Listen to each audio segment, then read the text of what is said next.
Good morning students, फिर से एक बार सबका स्वागत है। 11th स्टैंडर्ड की जो लेक्चर्स चल रहे हैं उसमें चैप्टर 7 हम शुरू करते हैं। अभी चैप्टर 6 तक हमने कंप्लीट कर लिया है। आई होप कि आपने प्रिपेयर भी कर लिया होगा। अब लेसन नंबर 7 शुरू करते हैं, system of particle and rotational motion.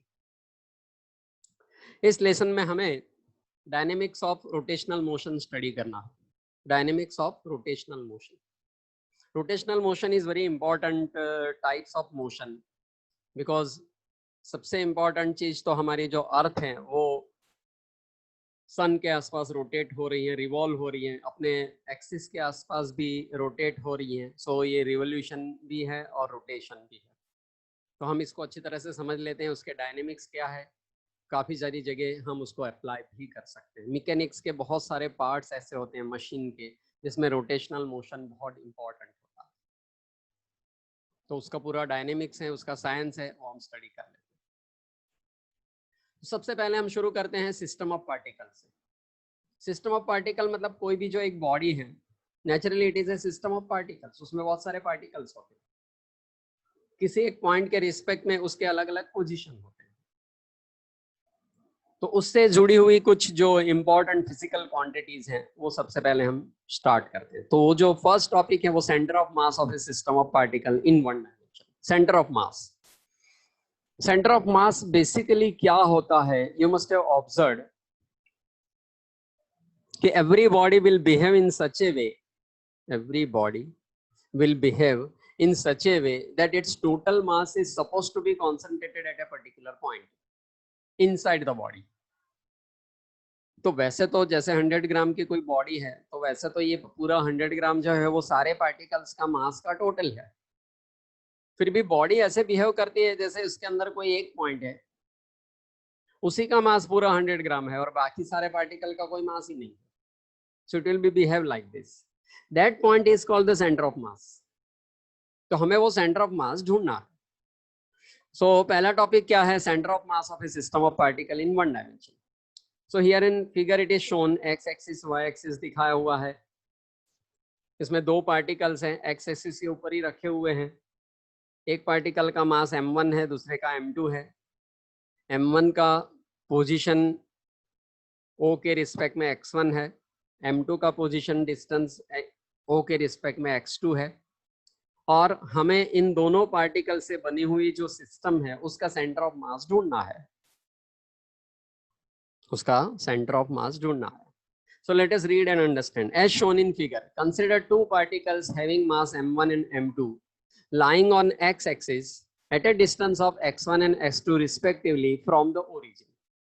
देख लीजिए जो लिखा हुआ है वो फिगर के ऊपर से ही लिखा हुआ है। आपको भी थियरी जब प्रिपेयर करते हैं तो सबसे पहले फिगर ड्रॉ कर दीजिए। पहले 2 या 3 लाइन तो फिगर पर से ही आप लिख सकते हैं, तो उतनी तो थियरी आपकी बन जाएगी। समझ रहे हैं आप? आगे बढ़ते हैं, इसको डिराइव कैसे करते हैं। So respectively from the origin O. The center of mass of this system is that point whose distance from origin O is given by. अब center of mass suppose C point के पास है और उसका distance कितना है x। तो उसकी definition क्या हो गई, x is equal to m1 x1 plus m2 x2 upon m1 plus m2। मतलब हर एक मासिस को उसके डिस्टेंस से मल्टीप्लाई करके टोटल कर दीजिए और उसको उस राशि को टोटल मास से डिवाइड कर दीजिए, तो आपको जो मिल जाएगा that is centre of mass position. मतलब x is the position of that centre of मास। तो ये डेफिनेशन ही है, इसे अच्छी तरह से याद कर लीजिए। ये फॉर्मूला भी है न्यूमेरिकल सॉल्व करने के, इसमें सॉल्व करने के लिए ये बहुत ही काम में आए। So x is equal to m1 x1 plus m2 x2 upon m1 plus m2। अब ये दो पार्टिकल है, अगर इसकी जगह हमने 3 लिए होते, 4 लिए होते, तो इसी आइडिया को हम आगे एक्सटेंड कर सकते हैं। जैसे कि m1 x1 plus m2 x2 plus m3 x3 plus so on divided by m1 plus m2 plus m3 plus so on like this. अब मान लीजिए कि दोनों पार्टिकल m1 और m2 सेम है, m1 is equal to m2 is equal to x है, तो फिर x इज इक्वल टू क्या मिल जाएगा, इज इक्वल टू m रख देते हैं। तो x is equal to x1 plus x2 upon 2, मतलब ये सेंटर में आ जाएगा। सो अगर कोई दो पार्टिकल सेम वेट के हैं तो उसका सेंटर ऑफ मास उसके एग्जैक्टली सेंटर पे लाई करता है, right like this. So here x is the mass weighted average position of x1 and x2. If both particles are the same mass, then x is equal to x1 plus x2 by 2. तो ये हो गया centre of मास का concept और उसकी definition, उसका derivation. आगे बढ़ते हैं। नेक्स्ट टॉपिक इज सिमिलरली, अभी इसी आइडिया को आगे और एक्सटेंड करते हैं जो कि मैंने बता दिया आपको। Similarly for if n particle of mass m1 m2 and so on are lying on x-axis at a distance of x1 x2 xn respectively from the origin O, then the center of mass of the system of n particle is x is equal to m1 x1 plus m2 x2 and so on divided by m1 plus m2 plus m3. तो naturally हम इसको sigma के terms में express कर सकते हैं, sigma m i x i upon sigma m आई। अब naturally नीचे जो सिग्मा एम आई लिखा हुआ है वो total mass of the system बन जाएगा, तो उसके लिए कैपिटल एम रख देते हैं। So x is equal to sigma m i x i upon capital M, जिसमें सिग्मा एम आई मतलब क्या है, total mass of the system of N particles. तो ये इसकी फॉर्मूला हो गई, किसकी, सेंटर ऑफ मास की फॉर्मूला, राइट। लाइक कैसे ढूंढते हैं। Now centre of mass of system of N particles in 3 dimension. अब यही चीज ये 1 डायमेंशन में था, अब इसी को हम 3 डायमेंशन में लिखेंगे तो क्या आएगा, figure shows A system of n particles in 3 dimensions.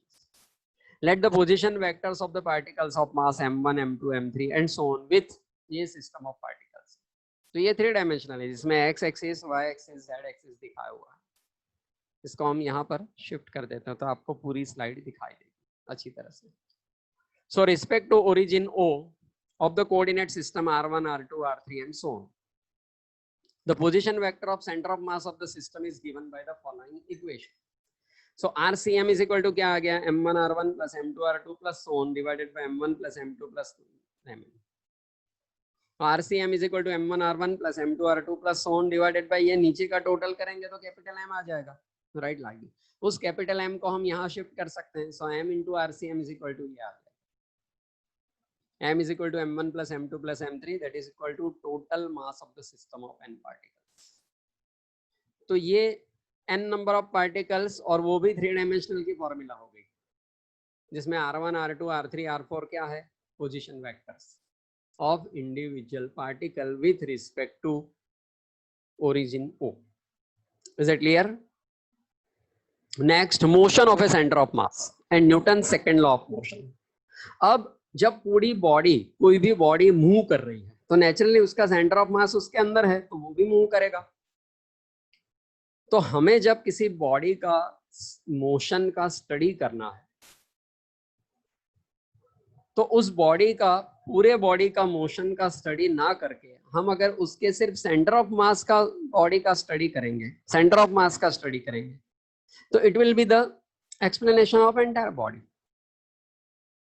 तो ये सेंटर ऑफ मास का कंसेप्ट भी इसी तरह से बना हुआ है। कोई भी बॉडी बहुत ही अगर काफी लार्ज डायमेंशन में है तो हम पूरी बॉडी को न देखते हुए उसके सिर्फ सेंटर ऑफ मास को स्टडी करेंगे तो भी उस बॉडी के मोशन को हम एक्सप्लेन कर सकते हैं, right. Like this. So we have centre of mass m RCM m1 r1 plus m2 r2 plus so on and like this. तो अब उसका पूरा डायनेमिक्स हम डिराइव करते हैं। If the mass of the each particle of the system of n particle does not change with time, then differentiating above equation with respect to time. देखिए इसके अगले टॉपिक में हमने ये इक्वेशन डिराइव कर लिया है, मैं आपको लास्ट स्लाइड फिर से बता देता हूँ। अब इसी को आगे बढ़ाते हैं, डेरिवेटिव करते हैं। तो इसका डेरिवेटिव दोनों तरफ करेंगे, इस इक्वेशन का डेरिवेटिव दोनों तरफ करेंगे विथ रिस्पेक्ट टू टाइम। तो इस तरफ LHS पे क्या आ जाएगा, drcm by dt is equal to m1 dr1 by dt m2 dr2 by dt, इसको ऊपर शिफ्ट कर लेते हैं एंड सो ऑन। सो ये dr1 by dt या drcm by dt क्या हो जाएगा, vcm, that is equal to velocity of center of mass। फिर ये v1 हो जाएगा, ये v2 हो जाएगा, ये v3 हो जाएगा, लास्ट में vn हो जाएगा।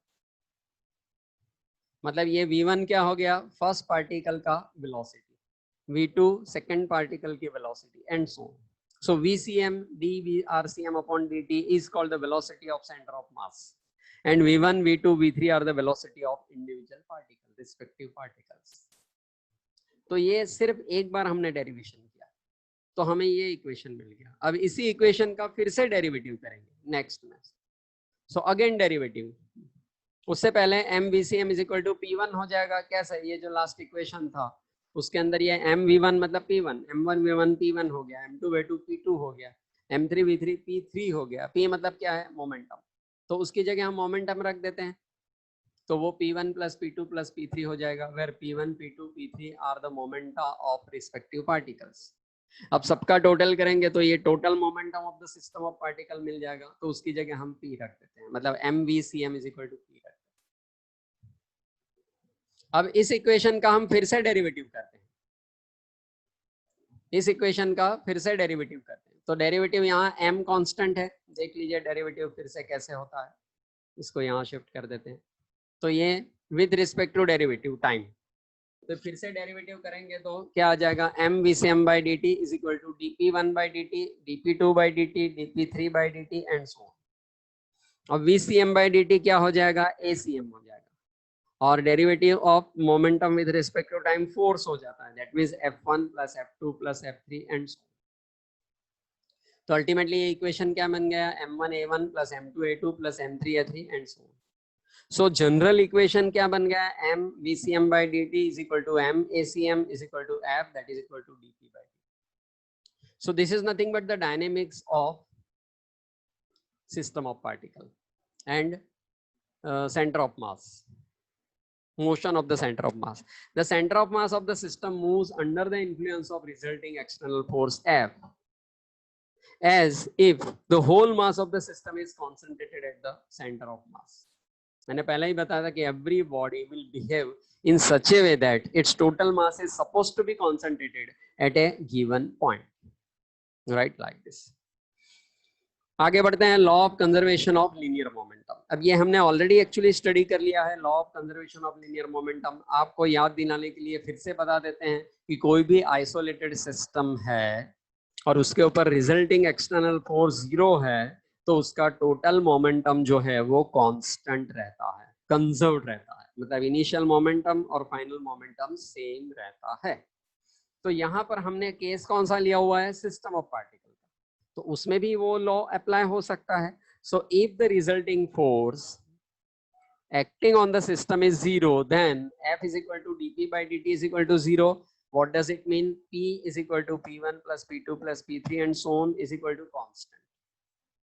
इसका मतलब है sum of the momentum of all the particles will be always constant initially and finally. This shows that, अब इसके ऊपर से एक स्टेटमेंट बनेगा, कौन सा स्टेटमेंट बनता है देख लेते हैं। If the resulting external force acting on the system is 0, then the total linear momentum of the system remains constant. This statement is known as a law of conservation of linear momentum, and for a system of particles. The law of conservation of linear momentum is a fundamental and universal. वो हमने पहले ही आपको बता दिया। So F is equal to MACM, that is equal to MDVCM by dt, that is equal to 0. अगर ये 0 है तो A 0 हो जाएगा और V कांस्टेंट हो जाएगा।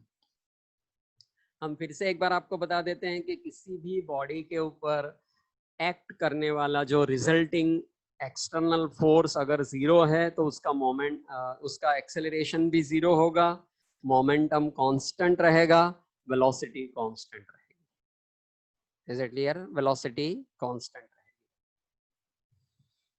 आगे बढ़ते हैं, which shows that if the resulting external force is 0, then the acceleration of the center of mass is 0. It means that velocity of the center of mass remains constant. Thus, in the absence of external force, the center of mass of a system remains stationary. If it was stationary or moves with constant velocity, if it was in motion.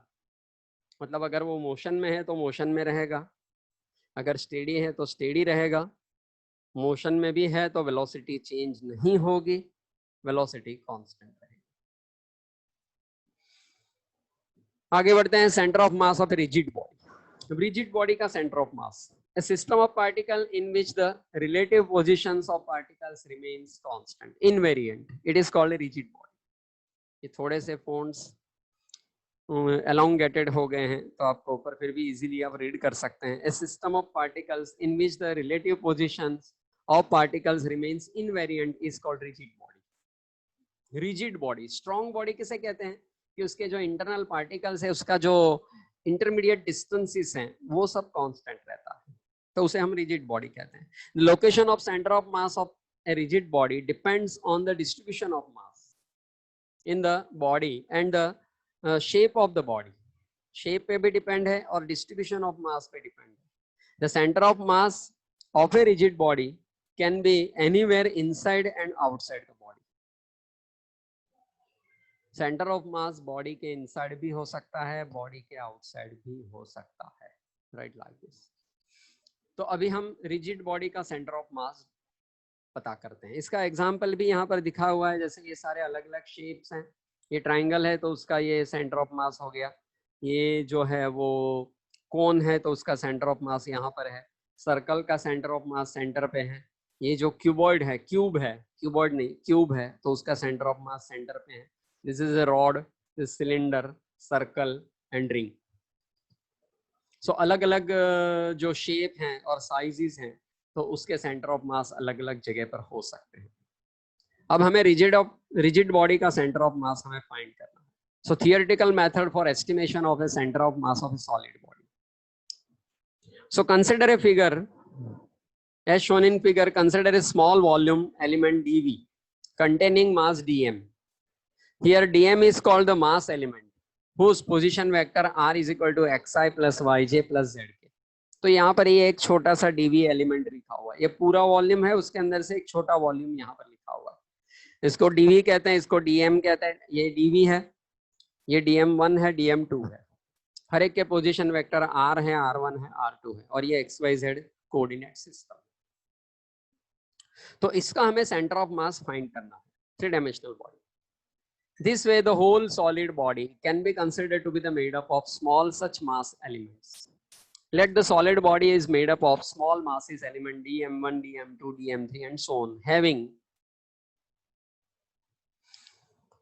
position vectors r1, r2, r3 and so on respectively. Hence according to definition. अब definition में क्या हो गया था? Definition में हमने क्या सीखा था कि it is equal to m1 x1 plus m2 x2 plus m3 x3 ये सब सीखा था, divided by m1 plus m2 plus m3. तो उस डेफिनेशन में इसको रख देते हैं तो क्या आ जाएगा? dm1 r1 plus dm2 r2 plus dm3 r3 and so on divided by dm1 plus dm2 plus dm3 and so on. So RCM की ये डेफिनेशन हो गई. RCM is nothing but what? Position vector of center of mass.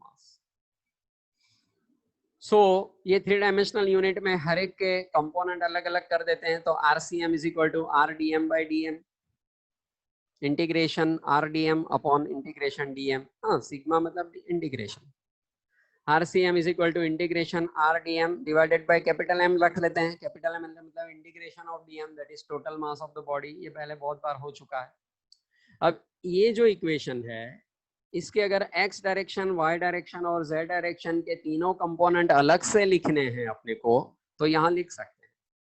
Vector component r की जगह क्या रख सकते हैं? xi yj plus zk.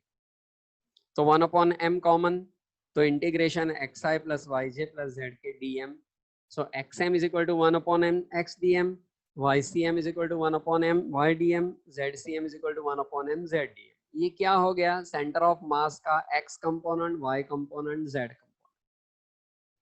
पता चल रहा है? तो थ्री डायमेंशन में भी हम इसको लिख सकते हैं. अब centre of mass of solid body of uniform density and specific geometrical shape. अब स्पेसिफिक शेप लेते हैं. So centre of mass of a solid body of uniform mass density and specific geometrical shape can be calculated using the symmetry of body. तो body की symmetry से हम find कर सकते हैं. तो ऐसी एक बॉडी हम एग्जाम्पल के तौर पे लेते हैं और उसके लिए फॉर्मूला डिराइव करते हैं सॉलिड बॉडी के लिए. सो इस फॉर्मूला में यहाँ पर दिखाया हुआ है आगे की फिगर में.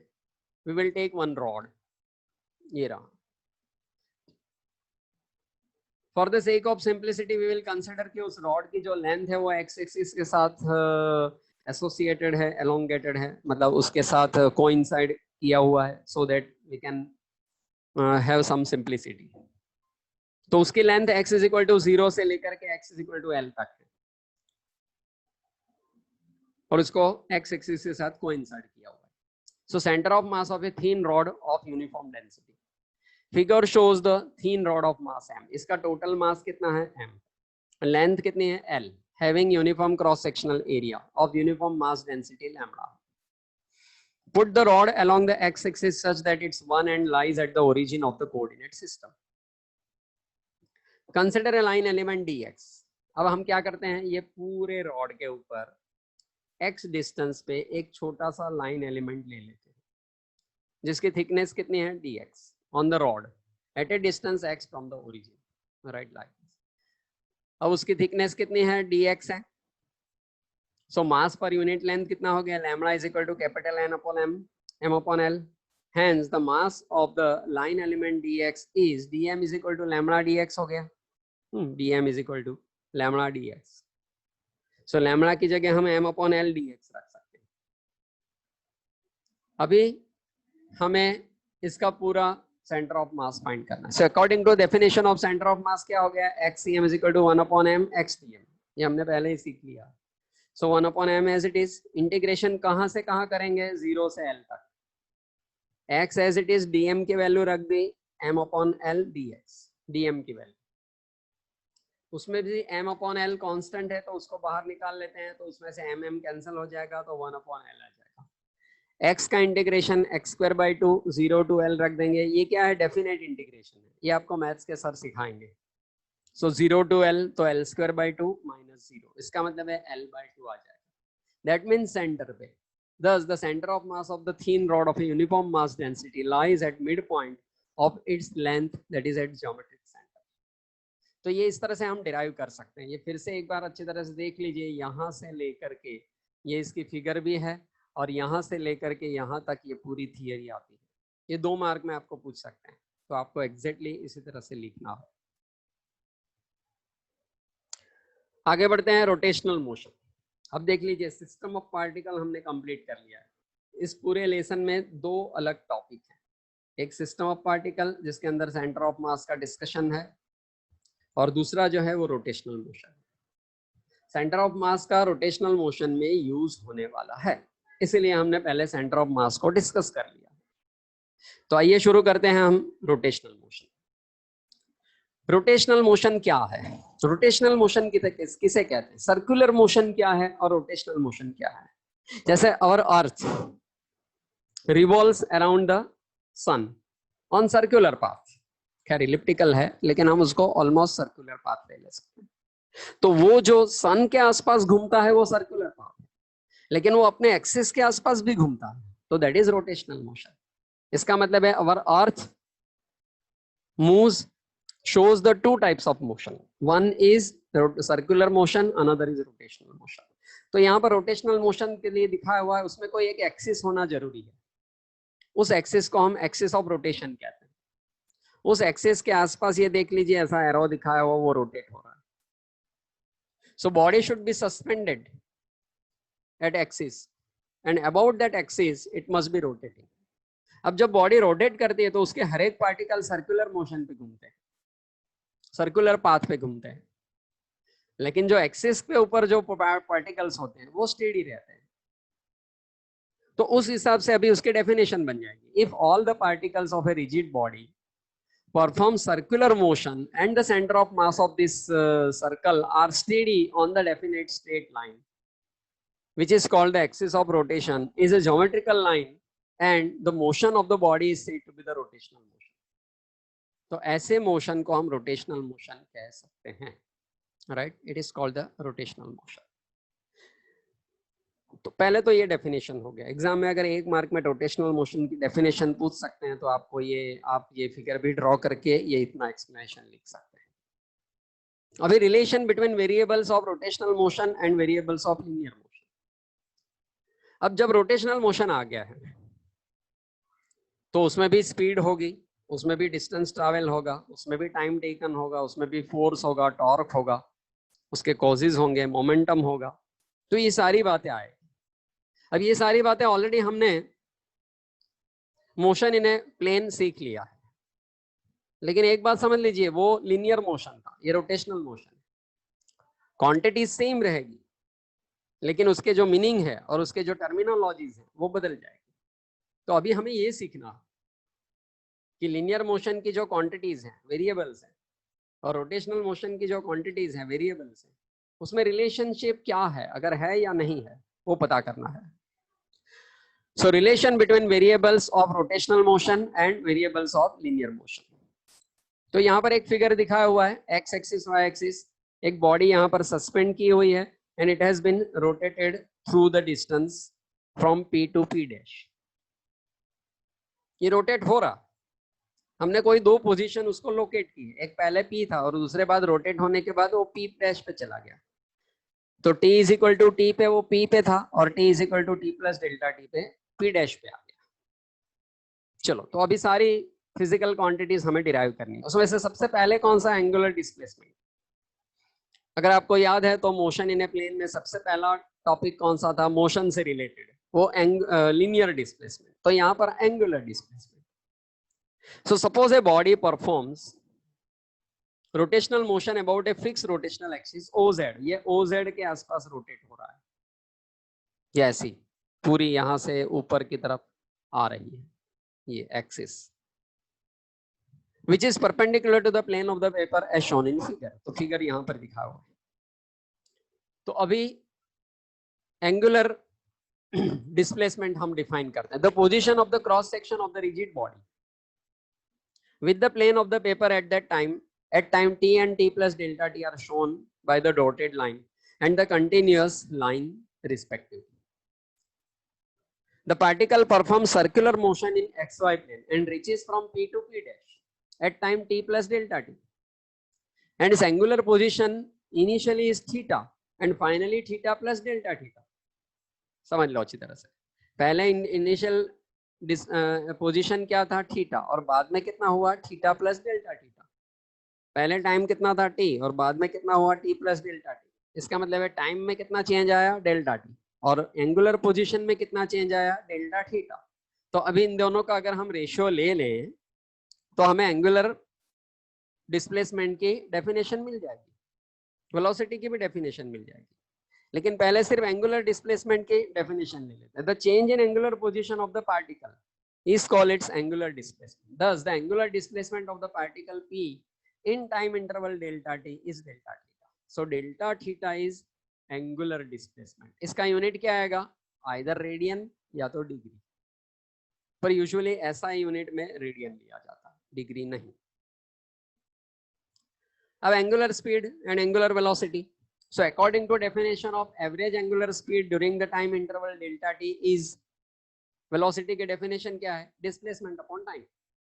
अब यहाँ angular velocity है तो angular displacement upon time आएगा. आप समझ रहे हैं, अगर linear velocity होती तो linear distance divided by time आता. अब ये angular velocity है तो angular displacement divided by time. So angular displacement divided by time. Linear velocity को v से indicate करते हैं, v, small v, जबकि एंगुलर वेलोसिटी को ओमेगा से, मतलब w है लेकिन उसको हम ओमेगा कहते हैं. It is a Greek letter. So angular displacement of time interval, right like this, उससे इंडिकेट करते हैं. Here the angular displacement d theta occurs in the time interval delta t, hence omega is equal to delta theta by delta t. So omega is equal to limit delta t tends to 0 delta theta upon delta t. So omega is equal to d theta by dt हो जाएगा. Limit delta t tends to 0 and that is rate of change of angular distance with respect to time. The unit of omega is radian per second, या तो उसको rotation per second कहते हैं, right, like this. So scalar relation between angular velocity and linear velocity. अब scalar relation between angular velocity and linear velocity. So here the angular displacement d theta occurs in the time interval delta t. So d theta by dt हो जाएगा, unit क्या आ जाएगा, radian पर second. अब scalar relation between angular velocity and linear velocity, मतलब आप जानते हैं कि लीनियर वेलोसिटी v से इंडिकेट होती है और एंगुलर वेलोसिटी ओमेगा से. तो अब इन दोनों में रिलेशनशिप क्या है. So as shown in figure, the particle p travels a linear distance equal to arc pp dash. अब देख लीजिए फिगर में, ये pp dash जितना आर्क है इतना इसने लीनियर डिस्प्लेसमेंट ट्रैवल किया, right, PP dash in time interval delta T. अब लीनियर वेलोसिटी क्या होती है, लीनियर डिस्टेंस अपॉन टाइम, और लीनियर डिस्टेंस मतलब arc PP dash upon time interval delta T. अब arc is equal to radius multiplied by angular distance, radius multiplied by angular change. तो अभी radius कितने हैं आर, और एंगुलर चेंज कितना है delta theta, right. So if the radius of the circular path of the particle p is r, then the arc pp dash is equal to r into delta theta। 10 standard में 9 standard में हमने सीख लिया है। so v is equal to r delta theta upon delta t, so that is equal to r omega। अब इसको भी limit delta T tends to 0 कर देंगे तो ये r d theta by dt हो जाएगा। इसका मतलब है ये फॉर्मूला फिर से क्या आ गया अपना, relation between linear velocity and angular velocity. अब D theta by D T already define है omega, so v is equal to R omega. देख लीजिए कैसे डिराइव होता है पूरा, उसमें फिगर और सारे जो स्टेप्स हैं वो बहुत इंपॉर्टेंट हैं, और इसी तरह से आप प्रिपेयर करिए। काफी बड़े राइटिंग में, बड़े फॉन्ट में बहुत ही क्लियरली लिखा हुआ है, short and simple once again, so it would be very easy for you people to prepare it। so if you write exactly like this, you will get the maximum, right, like almost 100% marks, right। this shows scalar relation between the linear velocity and angular velocity of a rigid body। मतलब किसी भी angular velocity को radius से multiply कर देते हैं तो उसी पार्टिकल की लीनियर वेलोसिटी हमें मिल जाती है, right, like this linear velocity मिल जाती है। तो यहाँ पर ये फर्स्ट लेक्चर 7th चैप्टर का खत्म हो रहा है। इसके आगे की जो थियरी वगैरह हैं वो हम नेक्स्ट लेक्चर में डिस्कस करेंगे। तब तक ये सारा आप प्रिपेयर करके रख दीजिए। कोई भी अगर टॉपिक नहीं समझ में आता है तो आप मुझे कांटेक्ट भी कर सकते हैं, क्लास के थ्रू, सर के थ्रू कांटेक्ट कर सकते हैं, या फिर डायरेक्टली मुझे कांटेक्ट कर सकते हैं, या फिर मुझे जो उसके कमेंट बॉक्स में है उसमें भी आप क्वेश्चंस पूछ सकते हैं। I will definitely reply. तो नेक्स्ट मिलते हैं नेक्स्ट लेक्चर में 7th लेसन के लेक्चर नंबर 2 में। Okay, thank you.